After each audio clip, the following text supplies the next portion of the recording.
She called him a Confederate-loving hillbilly who bought his law degree from a swap meet. She live-streamed the whole thing to her 3.5 million followers.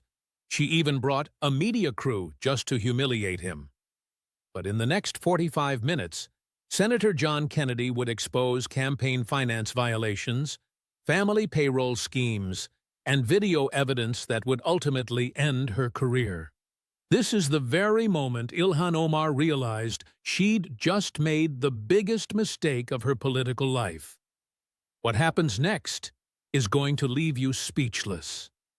The Senate Committee on Homeland Security hearing room was buzzing with an energy normally saved for celebrity trials or presidential scandals. C-SPAN's cameras captured every angle as Representative Ilhan Omar adjusted her hijab one last time and raised her phone high. The Instagram Live notification pinged its way to her 3.5 million followers.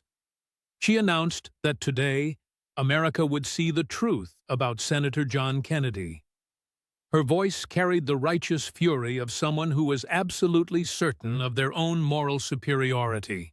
Behind her, a professional media team, complete with 2 cameramen, a sound engineer, and 2 social media specialists, documented every second. The hashtag #KennedyKlansman was already trending, while Kennedy himself had been carefully seated for an hour before the hearing even began. Kennedy sat at his designated spot, a rumpled figure in a brown suit that had clearly seen better days. His reading glasses were perched precariously on the end of his nose as he drew what looked like small crawfish on a yellow legal pad, occasionally adding what might have been cypress trees. To any observer, he looked exactly like what Omar was about to claim he was, a relic from a bygone era who had accidentally been elected to the Senate. This man, Omar gestured dramatically at Kennedy, her live stream catching the theatrical sweep of her arm, represents everything wrong with America's power structure. She spoke of the Confederate mentality, the systematic oppression, the good old boy network that keeps people like me, people like us, down. Her media team moved with practiced synchronization. One camera stayed on her, another captured Kennedy's seemingly oblivious doodling, and a third panned across the packed hearing room. The production value of it all rivaled a professional news broadcast. "Senator Kennedy voted against Somali refugee funding," she said, "for my people fleeing from war and death." Omar's voice cracked with perfectly calculated emotion. He constantly dog whistles about American values while his own state of Louisiana drowns in poverty. He is the plantation mentality that we must destroy for America to truly be free. Kennedy looked up briefly, smiled gently at no one in particular, and then returned to his crawfish. He'd just added what might have been a small alligator in the margin. A few reporters noticed him quietly slide a thin manila folder from his briefcase onto the table. The label, written in his careful handwriting, read, "Public Records, Repren Omar." "I've brought an expert witness," Omar announced, her confidence soaring as the live stream comments exploded with fire emojis and raised fists. She introduced Professor Ashley Chen Williams from Georgetown University, who has studied the coded racism in Southern political speech. She will expose how this fossil uses language to perpetuate white supremacy. Professor Chen Williams, a young academic in a severe black suit, approached the microphone, but just as she began to speak, Kennedy tilted his head slightly, squinting through his readers. "Professor Chen Williams?" His voice was soft, almost confused. "Ashley, didn't you interview me for 3 hours last spring for your dissertation on authentic political communication?" The professor's face flushed a deep red. Senator, that's not relevant to," she started before he cut in with, "Oh, but you were so thorough." Kennedy continued, his Louisiana drawl thickening like morning molasses. "You concluded I was—" What was that phrase? He recalled her writing, remarkably consistent in private and public persona, showing no evidence of coded language or duplicity. "That was mighty kind of you to say." A stir went through the hearing room. Omar's social media team exchanged worried glances as the live stream comments shifted from celebration to confusion. That's taken out of context," the professor stammered. Kennedy just nodded sympathetically. "Context is important, isn't it? Like when you emailed me afterwards saying you wished more politicians were as genuine." "I've got that email here somewhere," he said. He patted his pockets absently. "But don't you worry about it. You were just doing your job. We all have bills to pay." Omar grabbed the microphone back, her planned dramatic moment now crumbling around her. "This is exactly the kind of manipulation—" "Congresswoman Omar," Chairman Ron Johnson interrupted, "your time for opening statements has expired." He then turned to Kennedy. "Senator Kennedy, would you like to respond?" Kennedy carefully set down his pen and folded his hands. His transformation was subtle, but absolutely unmistakable. The absent-minded doodler had suddenly become focused, with laser-like precision. "Thank you, Mr. Chairman. I'd like to start by thanking Representative Omar for that very passionate presentation. Passion, of course, is a vital part of public service." He adjusted his glasses and opened the manila folder before him. "I especially appreciate her strong emphasis on transparency and accountability. Those are values I believe we should all share. In fact, I'm quite eager to learn more about how she puts those values into practice. I just have a few questions regarding some public records." Omar's confident smirk stayed fixed on her face, but something in Kennedy's tone made her lawyer lean in and start whispering urgently in her ear. She irritably waved him away, still riding the high from her own planned ambush. "I have nothing to hide, Senator. Unlike some people in this room, I believe in absolute transparency." Kennedy's smile widened, just a fraction. "Well now, that's wonderful to hear. Then you won't mind helping me make sense of some of these numbers. I'm just a simple country lawyer, and sometimes these financial disclosures can be mighty confusing." The trap was set. The hunter had just become the prey, and 3.5 million viewers were about to watch a political execution, carried out with surgical precision and a Southern smile. Kennedy lifted the first document from his folder, as if it were scripture in the hands of a priest. The paper was dense with numbers, highlighted in various colors and marked up with handwritten notes in the margins. He squinted at it, then looked up at Omar, his face a mask of genuine confusion. "Representative Omar, I've been looking into your commitment to transparency, and I must say, it's truly inspiring. Your 2018 campaign, that was the one where you unseated a long-time incumbent, wasn't it?" "Yes," Omar replied, her chin lifting with a touch of pride. "We ran the most transparent grassroots campaign in the history of Minnesota. Every single dollar was accounted for, every donor proud to be supporting real change." "Every dollar accounted for," Kennedy repeated slowly, savoring the words like a fine wine. "That's a beautiful thing." "It really is. Now I'm looking at your FEC filings right here, and there's a particular line item that has me a bit confused." "Maybe you can help an old man understand," he said, adjusting his glasses and peering down at the document. $230,000 for community outreach. That's a whole lot of outreach." Omar's smile was condescending. "Senator, you probably wouldn't understand. We actually went out and talked to voters. We didn't just buy up TV ads and hope for the best. We had the best ground game in all of Minnesota. No, in the entire country. 75 events in 6 months. Do the math. Do the math. Kennedy nodded thoughtfully. You know, I am just terrible with these modern calculators. All these buttons. He fumbled with an old Texas Instruments calculator, pressing buttons almost at random. Could you give me a hand with this? I'm just trying to divide 230,000 by 75. The hearing room filled with a few nervous laughs. Omar's eyes flashed with irritation, but she knew the camera was on her.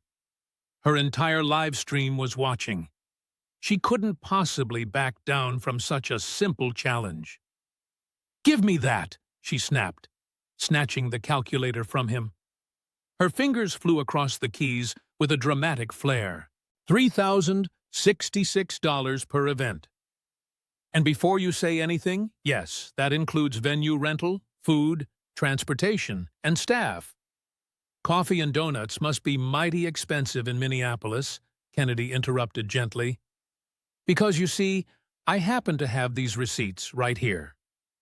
The Freedom of Information Act is a wonderful thing. Let's take a look at one of these community outreach events. He then pulled out a photograph.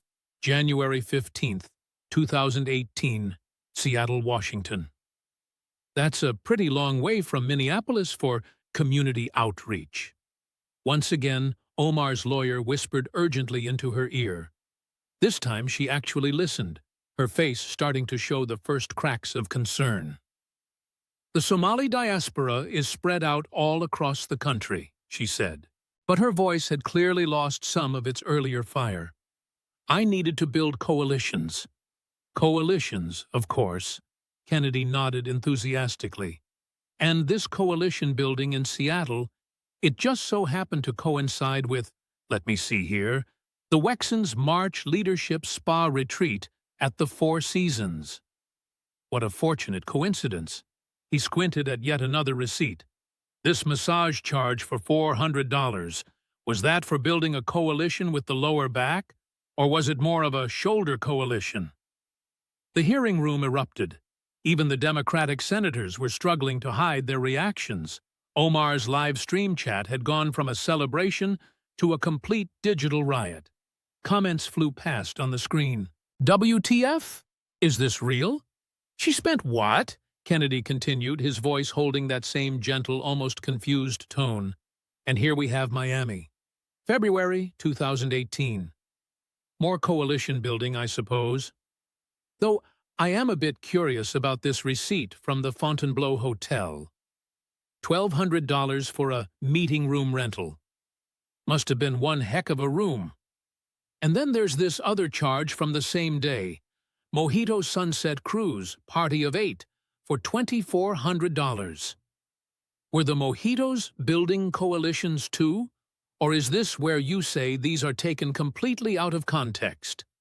Omar's voice had risen an octave. Her social media team was frantically typing, trying to control the narrative in real time. One of them simply gave up and started packing up their equipment. Context, Kennedy agreed. You're absolutely right. Let's add some context. Here's Las Vegas, March 2018.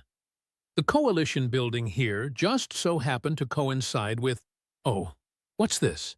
Your husband's birthday weekend. And these receipts for shows. Cirque du Soleil builds wonderful coalitions, I'm sure.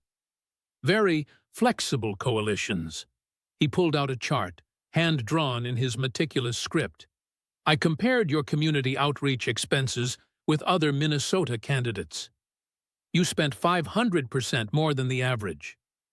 Either coffee costs 5 times as much when you buy it, or he let the sentence hang in the air like a noose. Omar tried to rally. This is a racist attack on a woman of color who dares to do politics differently. Kennedy's eyebrows rose just slightly.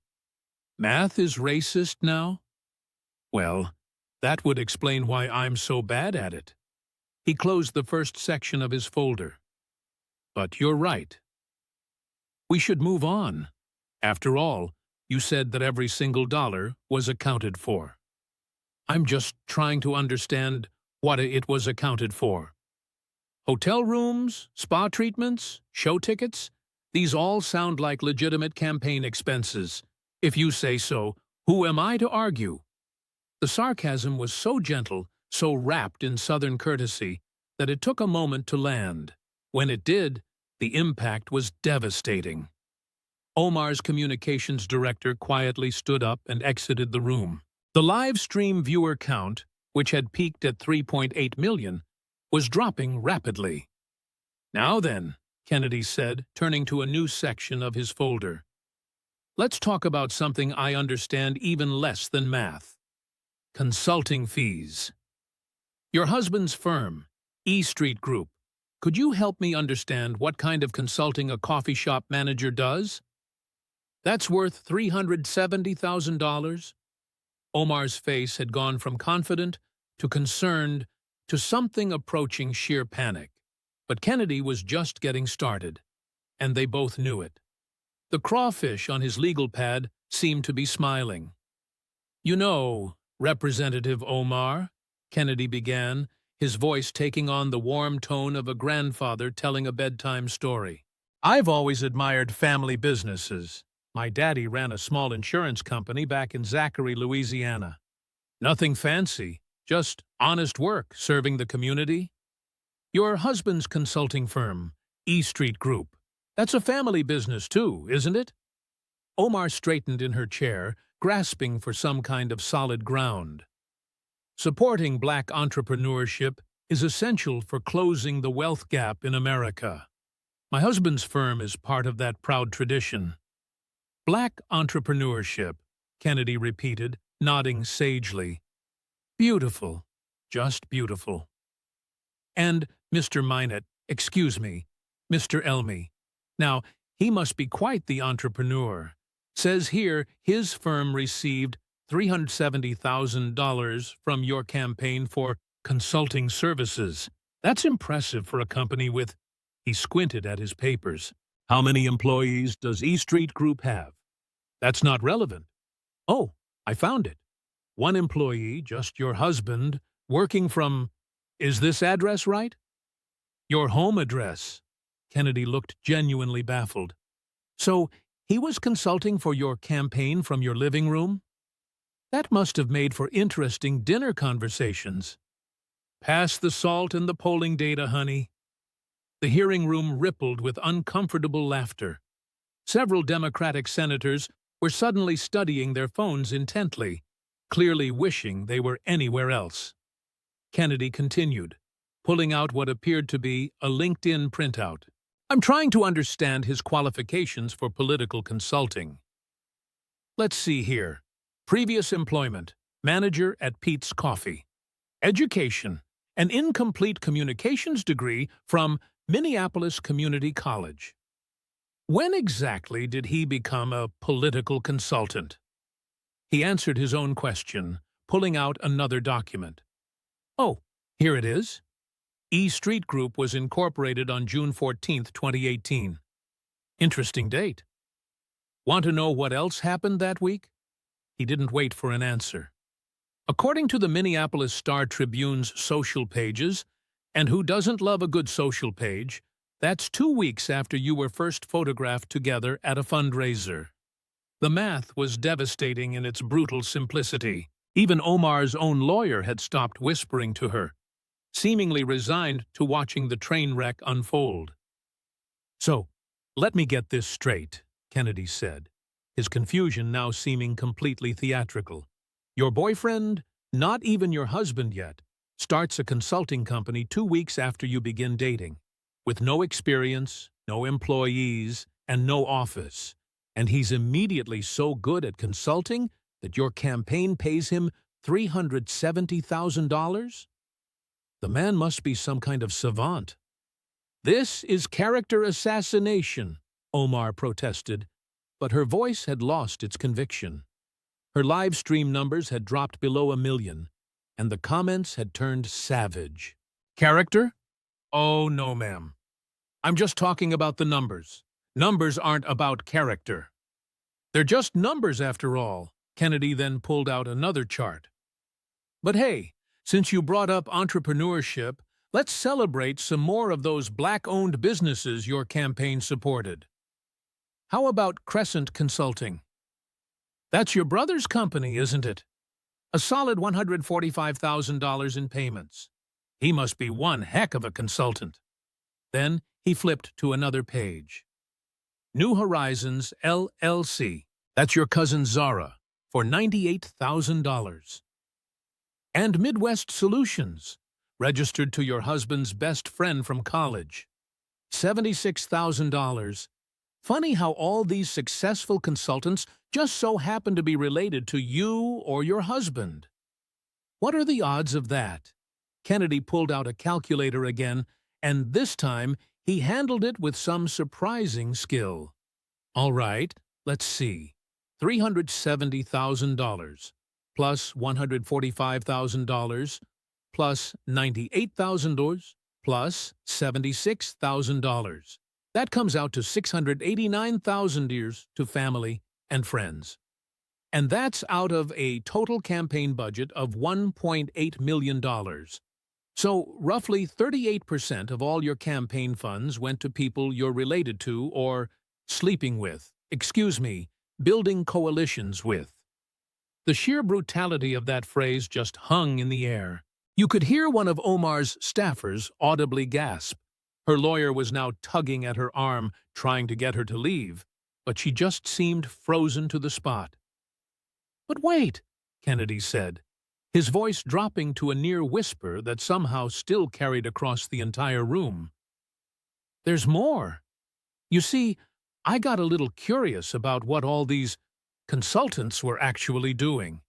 So I went ahead and filed a few more FOIA requests.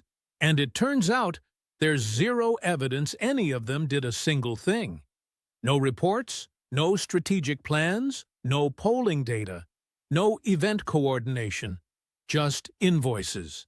Just very simple invoices for consulting services rendered. That's it."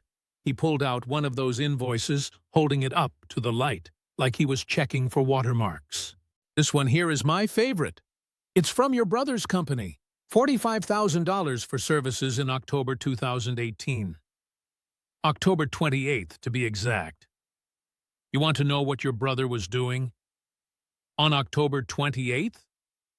Well, according to his Instagram, and boy, does he love his Instagram, he was in Dubai at a music festival for 2 weeks. He must have been consulting by WhatsApp. Very modern of him. The evidence was just overwhelming, with each piece building on the last, like a prosecutor building a case for the jury. But Kennedy wasn't done yet. He pulled out one last document from this section. Now, you might be thinking, Senator Kennedy, maybe these are all legitimate businesses providing real services. And you'd be right to ask that. So, I took the liberty of comparing your consultant payments to every other congressional campaign in Minnesota from the last decade. Would you like to take a guess at how many of them paid 38% of their budget to family members? He waited, letting the silence stretch out uncomfortably. 0, not a single one. The next highest was a measly 3%. You're not just an outlier, Representative Omar. You're in a category all by yourself. A true pioneer in the field of keeping campaign funds in the family. Your daddy would be so proud. Oh, wait a minute. He pretended to check his notes. Your father got $22,000 as a cultural advisor, so I guess he is proud and well compensated for it. Omar's face had now shifted from panic to pure rage. How dare you! This is nothing but a series of racist attacks on a woman of color who threatens the white supremacist power structure. For a moment, Kennedy's whole demeanor shifted. The folksy confusion was gone, replaced for just a second with pure steel. Representative, I've been called a lot of things in my life, but being called a racist for pointing out that $689,000 went to your family? That's a new one for me. So tell me, what is the appropriate amount of campaign funds to give to family members without being racist? Is it $500,000, 400,000? Or is just asking the question automatically racist? He let the question hang in the air, then slipped right back into his gentle persona. But you are right. We probably should move on. After all, you're known as a champion of transparency on social media. Speaking of which, I've been trying to get the hang of this Twitter thing. X, I guess it is now.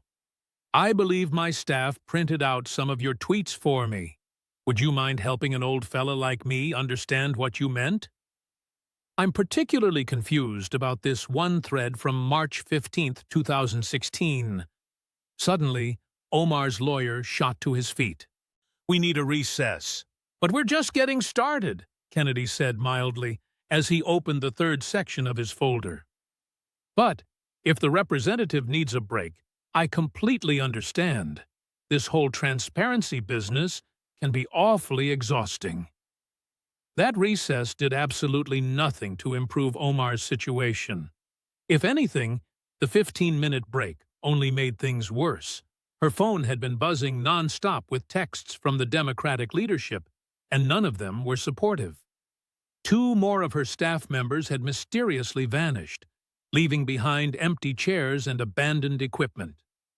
The live stream she had restarted was now barely cracking 500,000 viewers, and the comments were dominated by popcorn emojis and "this you" memes. Kennedy, on the other hand, had spent the entire break chatting with the stenographer about her grandkids, seemingly oblivious to the political carnage he had just unleashed. As the hearing started back up, he was carefully cleaning his reading glasses with the slow, methodical patience of someone who had all the time in the world. "All right, Representative Omar," he began, settling back into his chair with a look of obvious comfort. "You mentioned earlier that you're proud of speaking truth to power on social media. That's admirable. I've been trying to get the hang of this Twitter thing, or X, as they tell me it's called now, which is very confusing for an old fossil like me." Omar seized on that piece of self-deprecation like a drowning woman grabbing for a piece of driftwood. "This is exactly what I mean. You're admitting you don't even understand modern communication. And yet, you sit there judging those of us who actually engage with the 21st century." Engaging? Kennedy nodded thoughtfully. "That's a good word for it. You certainly do engage. Like this tweet from last week, for instance." He held up a printed page, squinting at it. "You called me a Confederate-loving relic who belongs in a museum, not the Senate. That's pretty engaging.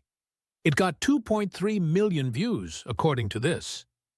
"Very impressive." Omar smirked, some of her confidence returning. "I said what needed to be said. Your voting record on immigration speaks for itself." "My voting record," Kennedy repeated. "Yes. Let's talk about records. About consistency. Speaking truth to power, as you say. You know, my staff, bright young people, very good with computers, they found something interesting. Would you mind reading this tweet for me? My eyes aren't what they used to be." He handed her a printed page. Omar glanced at it dismissively. "Why would I read old tweets? I stand by everything I've said." "Please," Kennedy interrupted gently. "Humor an old man." "It's from March 15th, 2016. Omar snatched the paper, her irritation obvious.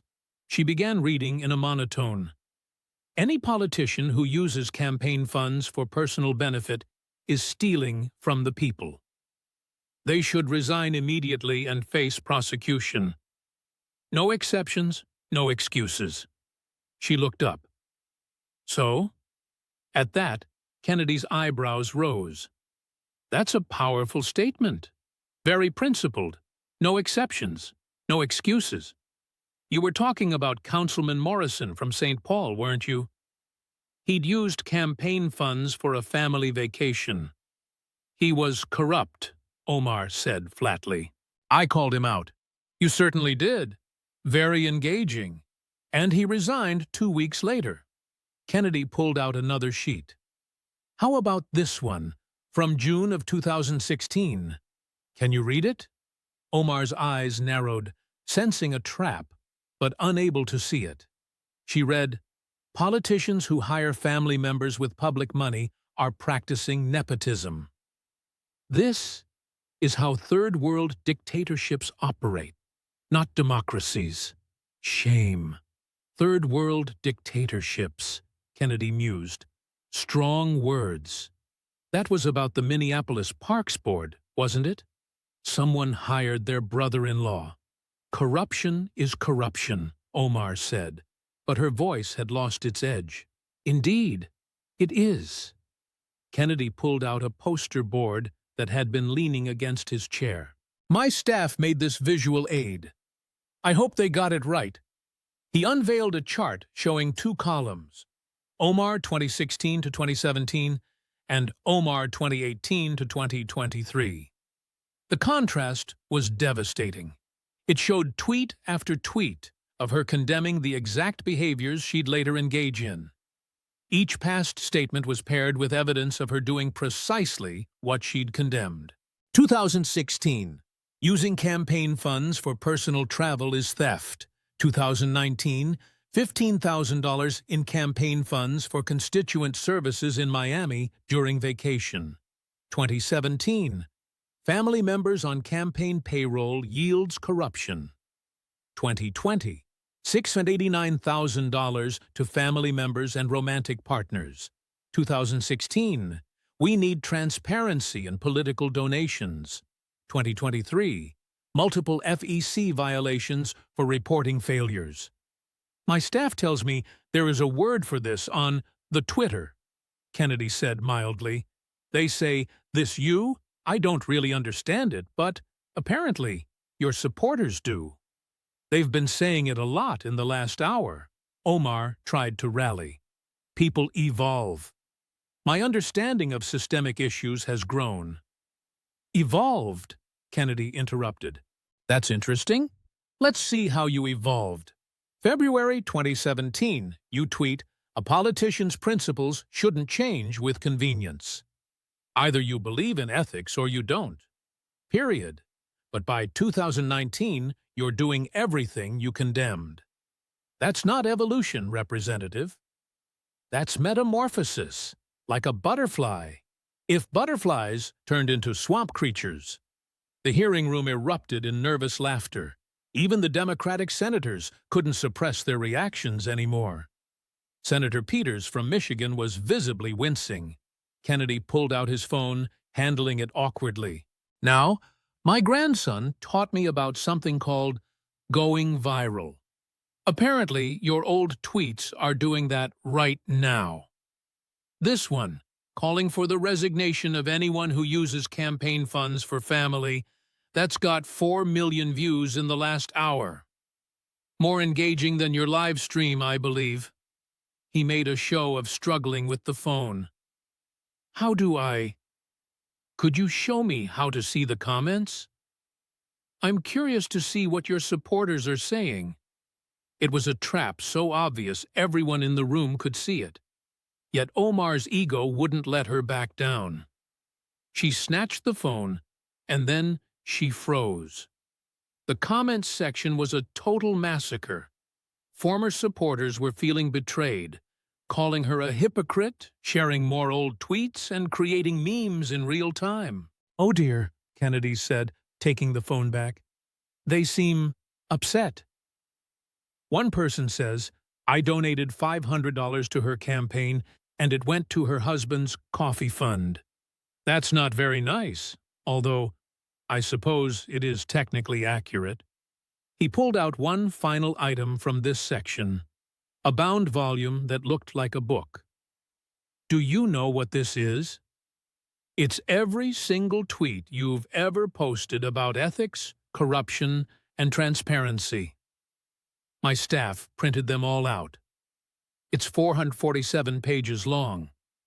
They wanted to call it Omar's Guide to Political Ethics, with the subtitle, Do as I Say, Not as I Do, but I thought that was unkind. He flipped through it slowly. Page after page of principled stands, beautiful statements about integrity, and calls for others to resign over behaviors you'd later engage in yourself. It's almost poetic, if poetry were written by hypocrites. Omar shot up from her seat, her chair scraping loudly against the floor. This is a witch hunt, a racist attack. You've taken everything out of context. Context? Kennedy said thoughtfully. You keep using that word. Let me provide some context. In 2016, you were a principled activist, calling out corruption wherever you saw it. By 2020, you had become the very corruption you once fought against. The only thing that changed was that you got power. And with that power came the ability to do exactly what you'd condemned others for doing. He closed the Twitter section of his folder. But you're right about one thing. We do need more context. How about we add some video context? My staff found some interesting footage from your campaign events. Would you like to see how your message changed depending on the audience? Omar's lawyer was now standing too, whispering urgently about leaving, but the damage was already done. Her live stream viewership had plummeted to under 200,000. The hashtag #OmarHypocrite was trending worldwide, and Kennedy was reaching for Section 4 of his folder. "Sit down, Representative," Chairman Johnson said firmly. "We're not done here." Omar collapsed back into her chair, her carefully constructed image crumbling in real time. The righteous warrior for justice had been exposed as just another politician, saying whatever her audience wanted to hear. And the worst part was, she'd provided all the evidence herself, one tweet at a time. Kennedy then carefully pulled a tablet from his briefcase, handling it with the exaggerated care of someone unfamiliar with modern technology. He connected it to the hearing room's display system with help from a young aide, who muttered about these new-fangled gadgets just loud enough for the microphones to catch. "Now, Representative Omar, you've been very patient with this old man's questions." "I appreciate that. You mentioned something earlier that stuck with me. You said you've been consistent since day one." Consistent. That's a very important word in politics, don't you think? Omar, sensing another trap but unable to avoid it, responded carefully. "My values have always been consistent. Fighting for the marginalized, standing against oppression." "Fighting for the marginalized," Kennedy repeated, nodding. "Beautiful. Standing against oppression. These are noble values, and you've certainly been consistent in expressing them." "Absolutely," Omar said, straightening up, trying to reclaim some authority. "Unlike some people in this room, I don't change my positions based on polls or donors." "You don't change positions?" Kennedy's eyes twinkled behind his readers. "Well, that's just remarkable. You know, I sometimes change my mind when I learn new information, but you're consistent. Never changing. Like a rock." He fumbled with the tablet. "My staff put together what they call a supercut. I think that's the word. It's like a movie, only shorter. They tell me it shows your consistency." "Shall we watch?" Before Omar could even object, Kennedy pressed play. The screen filled with a split-screen video, dated March 12, 2020. On the left side, Omar at Temple Beth El in Minneapolis. On the right, Omar at a CARE event in St. Paul. Same day, same outfit, completely different messages. On the left screen, Israel has a right to exist and to defend itself. The Jewish people have suffered enough throughout history. We must ensure their security. And on the right screen, Palestine will be free, from the river to the sea. The Zionist occupation must end. We will not be silenced. The hearing room fell completely silent, except for the sound of rapid typing from reporters. The timestamp showed the two events were only 3 hours apart. The video continued, issue after issue, audience after audience. Omar's stances shifted as wildly as a weather vane in a tornado. To police union representatives, she'd say, "Our brave officers need resources and support to keep our communities safe." With Black Lives Matter activists, it was, "Defund the police.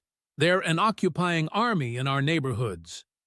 At a Chamber of Commerce lunch, she'd declare, "Small businesses are the backbone of America.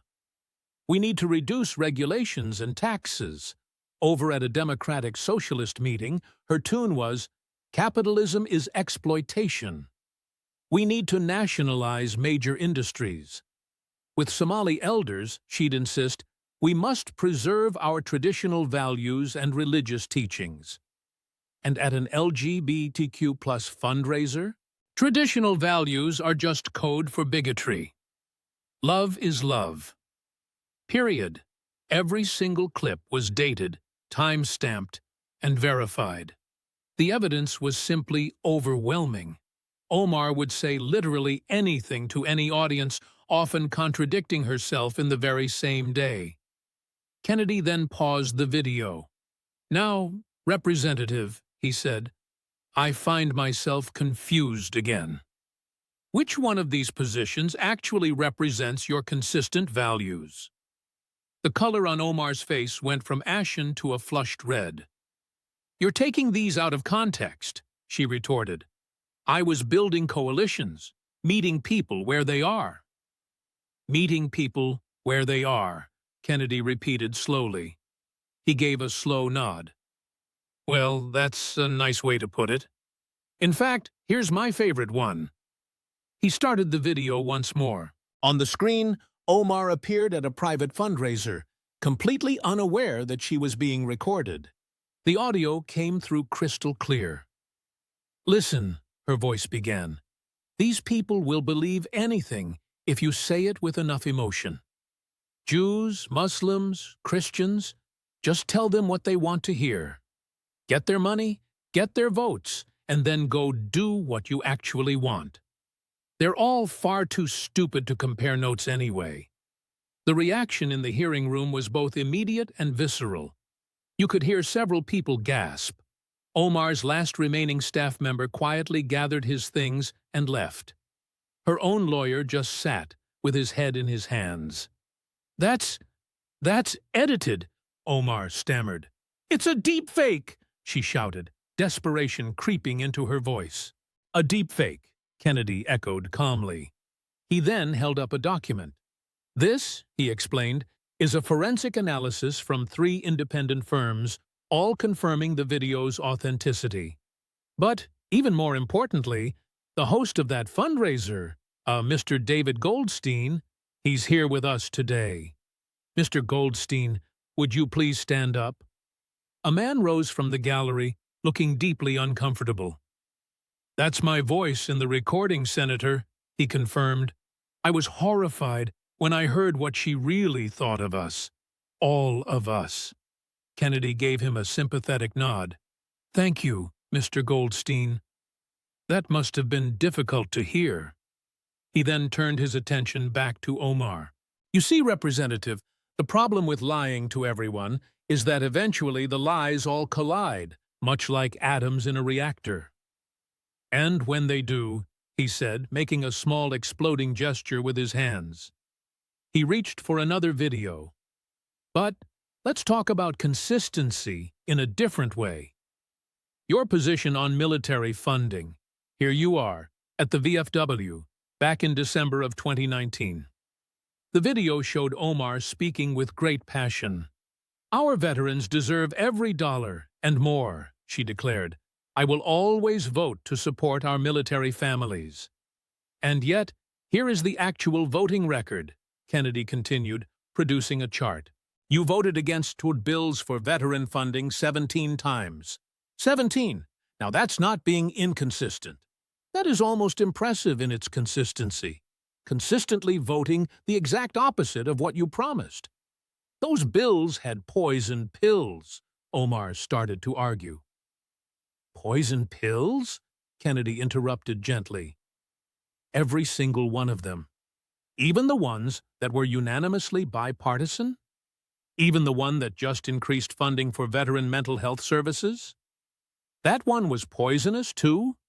He then brought out one final video for this section. This one is particularly special, he said. This is from a town hall meeting in your own district, October of 2022. A Gold Star mother asked you about your votes against military family support. Do you happen to remember what you said to her? The video began to play. It showed a woman, clearly in distress, asking about support for families who had lost service members. Omar's response on the clip was curt and dismissive. Maybe your son shouldn't have joined an imperialist army. The hearing room absolutely erupted. Even the most hardened political reporters looked visibly shocked. The video kept playing, showing the mother breaking down in tears while Omar simply rolled her eyes and checked her phone.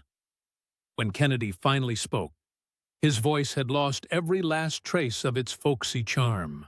That woman's son died protecting an orphanage in Afghanistan from a terrorist attack. He saved 43 children. And you told her he was an imperialist. He closed the tablet with slow, deliberate care.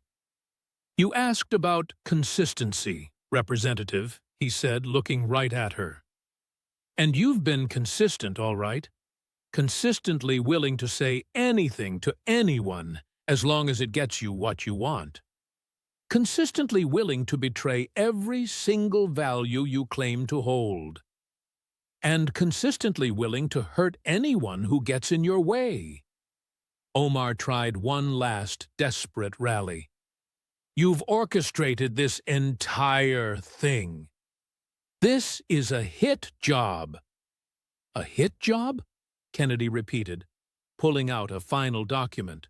This is a list of every single video we've shown here today. And every last one of them was recorded by your own supporters at your own public events. They proudly posted your own words online. We didn't make anything up. We simply placed them next to each other. If you call that a hit job, then you're the one who pulled the trigger. He took a quick look at his watch. Oh my goodness, look at the time. We've been going at this for quite a while now. I'll tell you what, Representative, I'll make you a deal. If you can point to just one issue, just one, where you've held the same position for different audiences, I will apologize and end this hearing right now. The silence in the room stretched for 30 seconds, then 45, then a full minute. That's what I thought, Kennedy said quietly. Mr. Chairman, I have just one more section to go over. It concerns some financial matters that have recently come to my attention. Should we press on, or does Representative Omar need another break to consult with her counsel? By now, Omar's lawyer was urgently tugging at her arm. Her live stream had completely crashed. The hashtags #OmarExposed and #Minnesota Meltdown were trending all over the world. But Kennedy wasn't finished yet. The thin folder held one last section, and everyone in the room could feel it was going to be the most devastating one yet. No break needed, Omar said through gritted teeth, with the last shreds of her pride keeping her in that seat. Do your worst. Kennedy's smile was sad, almost full of pity. Oh, Representative, I'm not the one doing anything here. I'm simply holding up a mirror. The worst part, that's all you. Kennedy reached for the final section of his folder with the solemnity of a pallbearer at a funeral. The documents inside were noticeably different. They were crisper, newer, with the unmistakable look of official government paperwork. He handled them with care, as if they might just explode. Representative Omar, he began, his voice softer now, almost gentle. Before we continue, I want to offer you one last opportunity. Is there anything at all you'd like to disclose about your financial dealings? Anything? Omar's lawyer grabbed her arm and whispered frantically. She shook him off, her pride and anger overriding all sense of reason. I have nothing to hide. Unlike you, Senator, I don't take money from oil companies and corporate PACs. Oil companies? Kennedy nodded thoughtfully. Corporate PACs. Those are bad, I take it.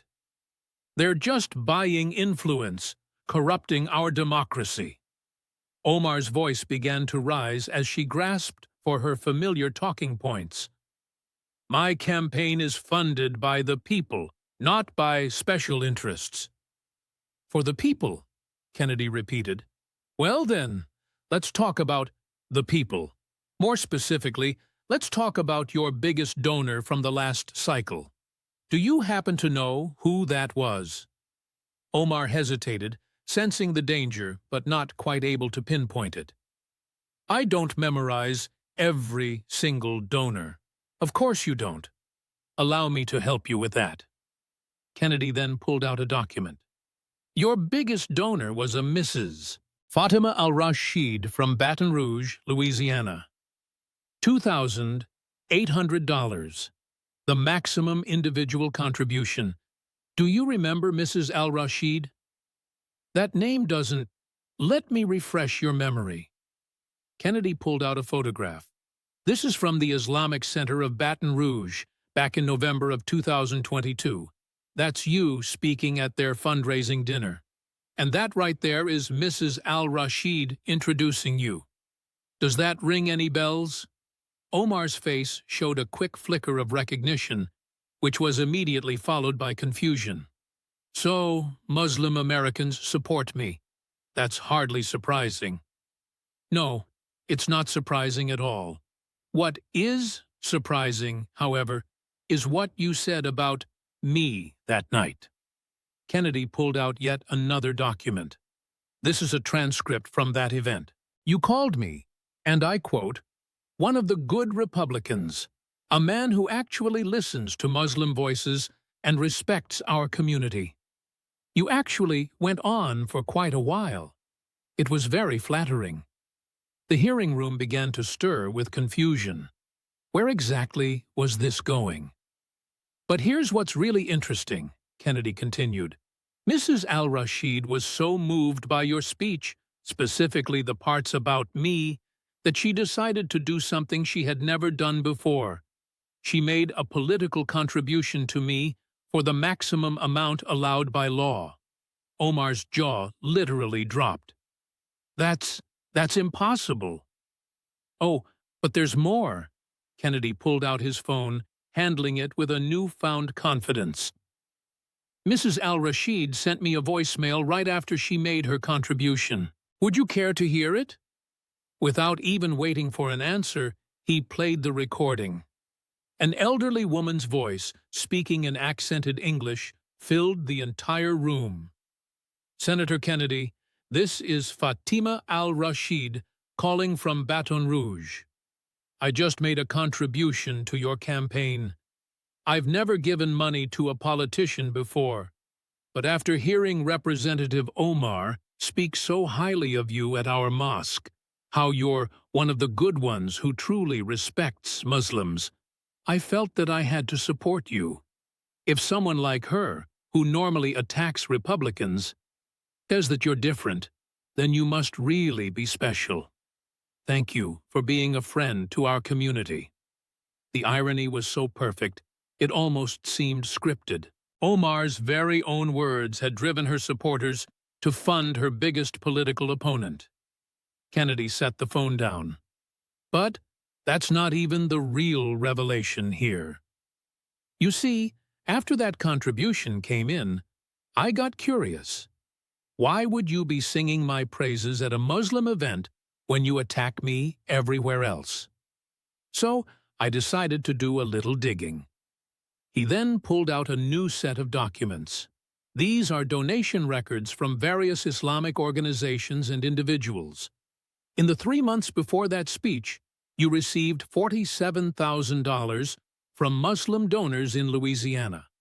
And in the 3 months after that speech, where you praised me, you received $134,000. Your praise of me literally tripled your donations from the Muslim community in my state. That's not... I didn't, Omar stammered. Oh, but you did. And here's the best part. Kennedy then pulled out some printed emails. These are from your finance director to your campaign manager. Subject line, Louisiana Muslim money. Let me read you the relevant part. The Kennedy praise is working perfectly. These idiots actually think she respects him. Keep having her drop his name at Muslim events. The money is pouring in. The hearing room exploded into absolute chaos. Reporters were all shouting questions at once. The C-SPAN camera operator was struggling to decide whether to focus on Kennedy's calm face or Omar's disintegrating composure. But wait, Kennedy said, raising his voice slightly to cut through the noise. I'm not done. You see, this pattern of praising people you publicly attack just to get donations from their supporters. You've done this before, many times. He then pulled out a chart showing a complex web of connections.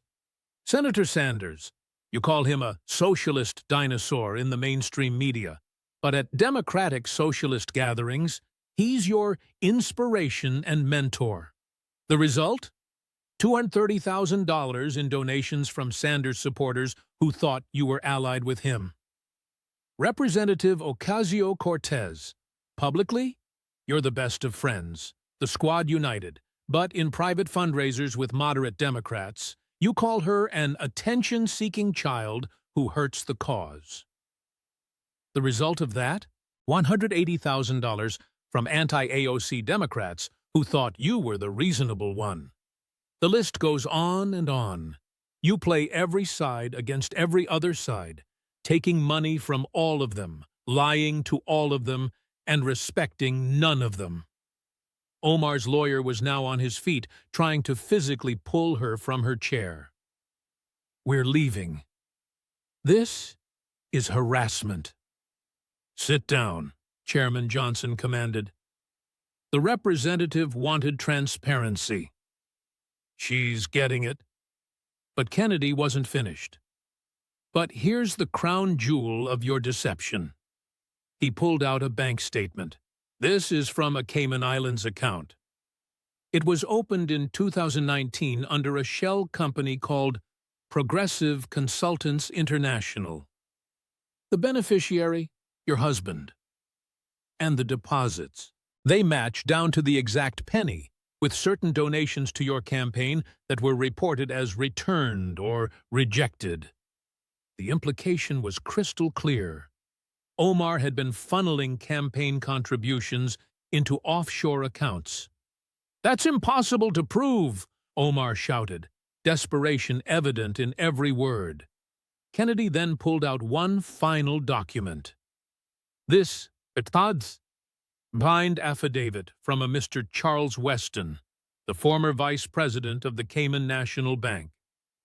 He's cooperating with federal investigators. He confirms that you personally opened this account, you provided the documentation, and you made several of the deposits. He has the security footage, the signatures, everything. The room fell dead silent, the only sound being the furious clacking of keyboards as reporters rushed to file their stories. Kennedy closed his folder with a final sharp snap. You know what the saddest part is, Representative? It's all those people who believed in you. The Muslim grandmother in Baton Rouge, who donated her Social Security money because she thought you were building bridges. The young Somali Americans who saw you as a role model. The progressive activists who thought you were fighting for change. You took their money, their trust, and their hope, and you threw it all away for greed. He stood up, gathering his materials. I may be a simple country lawyer, but I know theft when I see it.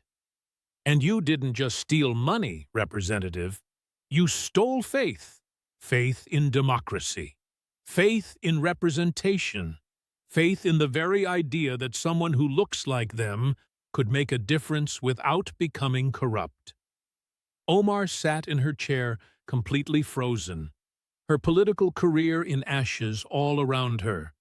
Her lawyer was already on the phone, presumably with criminal defense attorneys. Her staff had all fled the room. Her live stream was dead. Her reputation was utterly destroyed. Kennedy paused at the door, then turned back. "Oh, and Representative, that coffee shop your husband used to manage, Pete's Coffee on Hennepin Avenue, well, a Mrs. Al-Rashid owns that building. She's been wondering why the rent payments stopped coming in right after your husband quit to become a consultant. You might want to have him give her a call. She's a forgiving woman, but she does expect people to pay what they owe." And just like that, he walked out, humming a quiet Cajun tune under his breath, leaving behind a scene of utter political devastation. The hunter had become the prey, and now that prey was being devoured by her own lies. Within just 10 minutes of Kennedy's exit, the political world absolutely exploded. The hashtag #OmarExposed shot to #1 globally on Twitter, racking up over 50 million tweets in the very first hour. Clips from the live stream showing her collapse went viral across every single platform. TikTokers were already churning out memes set to dramatic music, zooming in on her face with every new, damaging revelation. The Instagram Live, which started with 3.5 million viewers, quickly became the most watched political disaster in social media history, as people shared and reshared the clips endlessly. By 3 p.m., Omar's follower count had plummeted from 3.5 million to just 2.1 million, and it was still dropping fast. The comment sections on all of her social media accounts turned into absolute battlegrounds. Her former supporters were expressing their feelings of betrayal in dozens of different languages. The Somali community was especially vocal. Elderly immigrants who had scrimped and saved to support one of their own began posting videos of themselves in tears, holding up their donation receipts. Nancy Pelosi's statement dropped at 3:47 p.m. "I am deeply disturbed by today's revelations regarding Representative Omar.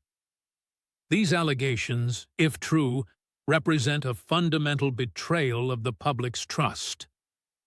I am calling for a complete investigation by the Ethics Committee." This careful distancing was surgical, with the words "allegations" and "if true" providing legal cover while making it clear Omar was politically radioactive. By 4 p.m., the squad had already scattered. Alexandria Ocasio-Cortez posted a carefully worded statement about the importance of financial transparency, but without ever mentioning Omar by name. Rashida Tlaib was supposedly traveling and unavailable for comment. Ayanna Pressley's office released a terse statement. "We are reviewing the situation." The sisterhood that once seemed so unbreakable was completely shattered in a matter of hours. At 4:30 p.m., Omar attempted to hold a desperate press conference in the Rayburn building. It was a complete disaster right from the start. The room was packed, but it turned out half of the attendees were actually protesters. As she began speaking, claiming, "This is nothing but a racist attack designed to silence a strong woman of color," someone in the back shouted, "What about Mrs. Al-Rashid's donation?" She tried to continue, but more shouts erupted. "Where's the $689,000? Why did you lie to us? I donated my kid's college fund to you." Her new communications director, the third one that day, tried to restore order, but it was completely futile. When Omar claimed the videos were just selectively edited, a reporter simply pulled up the full, unedited footage on their phone, showing the context was actually even worse. When she insisted the financial documents were fabricated, another reporter pointed out that her own lawyer hadn't even disputed their authenticity during the hearing.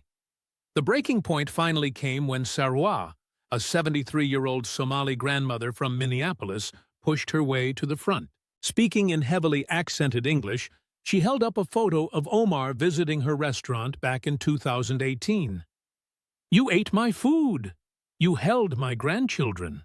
You promised you would be our voice. I gave you $500 that I had saved for 2 years. You stole from an old woman. You have no shame. No shame!" Omar tried to respond, but her voice was completely drowned out by the angry crowd. Her security detail was forced to escort her out through a side door. As the press conference dissolved into pure chaos, the image of her fleeing while her own constituents shouted "thief" at her became the defining visual of the day. By that evening, the political knives were all the way out. The Minnesota Democratic Farmer Labor Party announced it was holding an emergency meeting. 3 different primary challengers announced their candidacies within a matter of hours. The editorial board of the Minneapolis Star-Tribune, which had endorsed her 3 times, published a devastating piece simply titled, "The Betrayal of Trust, Omar Must Resign." But the cruelest blow of all came from a very unexpected source. Keith Ellison, who is Minnesota's Attorney General and the first Muslim ever elected to Congress, and who was also Omar's political mentor and inspiration, released a deeply personal statement. "I am heartbroken by today's revelations. When I first met Ilhan, I saw a young woman filled with passion and promise. I mentored her, I supported her, and I truly believed in her. To learn that she used our community's trust as just a commodity to be traded for her own personal gain is beyond disappointing. It's absolutely devastating. The Muslim American community deserves leaders who will uplift us, not those who would exploit us. I call on Representative Omar to resign immediately." The legal ramifications began moving very quickly. By 6:00 p.m., the FBI confirmed that they were actively reviewing the financial documents Kennedy had presented. The Federal Election Commission then announced its own formal investigation. Meanwhile, the House Ethics Committee scheduled an emergency meeting. And finally, criminal defense attorneys were spotted coming and going from Omar's office. On social media, the fallout was spreading like wildfire.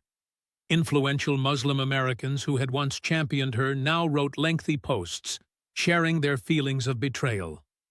Rashida Harvey, a prominent activist with 2 million followers, posted, "I defended her against every attack, called critics Islamophobic, and lost friends over my support.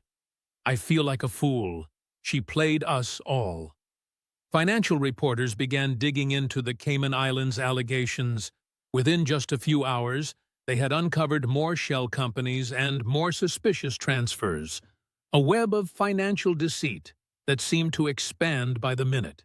Forbes published a preliminary estimate suggesting that the total amount of misappropriated funds could exceed $2 million. By 9:00 p.m., Omar Resign was trending right alongside the hashtag #OmarExposed. Democratic House members were publicly calling for her resignation. Even the progressive organizations that had staunchly defended her were beginning to distance themselves. Justice Democrats removed her from their website. The Working Families Party announced they were reassessing their endorsement. The Minnesota chapter of KR, which had been one of her strongest supporters, released a statement that perfectly captured the community's pain. "The trust of the Muslim American community is sacred. When that trust is violated by someone who claimed to be our champion, the damage extends far beyond politics. It hurts every Muslim American trying to participate in democracy. We demand accountability." Meanwhile, John Kennedy had returned to his Senate office, where he found his staff watching the coverage in utter amazement. "Senator," his chief of staff said. I've never seen anything like it.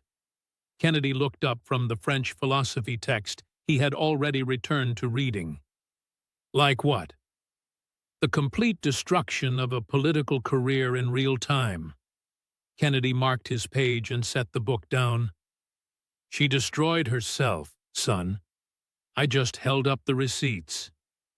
He paused, then added, You know what the real tragedy is? She could have been something truly special. The first Somali American in Congress, a genuine voice for her community. Instead, she chose greed over service. His communications director poked her head in. Senator, every major network wants you. CNN, Fox, MSNBC, they're all calling. Kennedy waved her off. Tell them I've said all I have to say. The evidence speaks for itself. But, sir, this is a major moment. Major for who? Kennedy asked. For Representative Omar? Certainly. For the people she betrayed? Absolutely. For me, it's Tuesday. Now, if you'll excuse me, Sartre isn't going to read himself. As his staff filtered out, still buzzing with excitement, Kennedy allowed himself just one moment of satisfaction. Then he opened his book and returned to his reading, the sounds of political destruction echoing through the halls outside his door. By midnight, Omar's career was effectively over. 3 resignation letters from her remaining staff were leaked to Politico. Her campaign account was hemorrhaging money as donors demanded refunds. Progressive organizations were scrubbing her from their websites as if she'd never existed. The final indignity came in a late-night tweet from Donald Trump. Even I think what happened to Omar was brutal. Kennedy destroyed her. Maybe there's hope for the Senate after all. Still a lot of rhinos, though. But perhaps the most telling reaction came from Baton Rouge. Mrs. Fatima al-Rashid, the elderly woman whose donation had sparked the final revelation, was interviewed by a local news station. Speaking softly, she said, I'm not angry at Representative Omar. I'm sad. Sad that she thought so little of us, that she believed we could be fooled forever.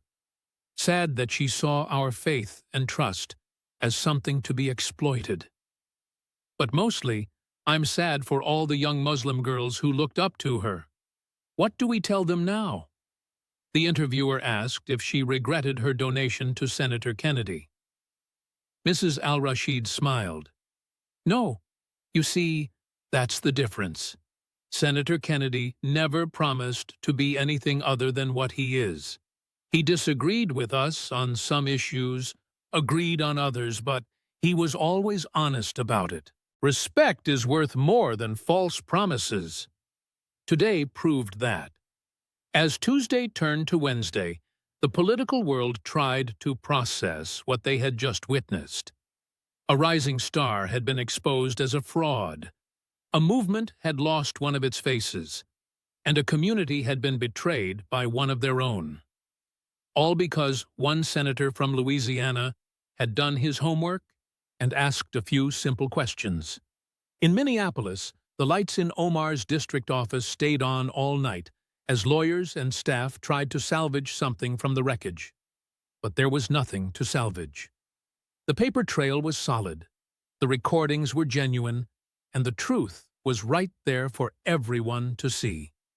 The reckoning in Minnesota was officially complete. And somewhere back in Washington, an old senator was sound asleep, his French philosophy book on the nightstand, completely untroubled by the political earthquake he'd just triggered. After all, as he'd mentioned to his aide, it was just another Tuesday. The swamp had claimed its next victim, and John Kennedy hadn't even broken a sweat.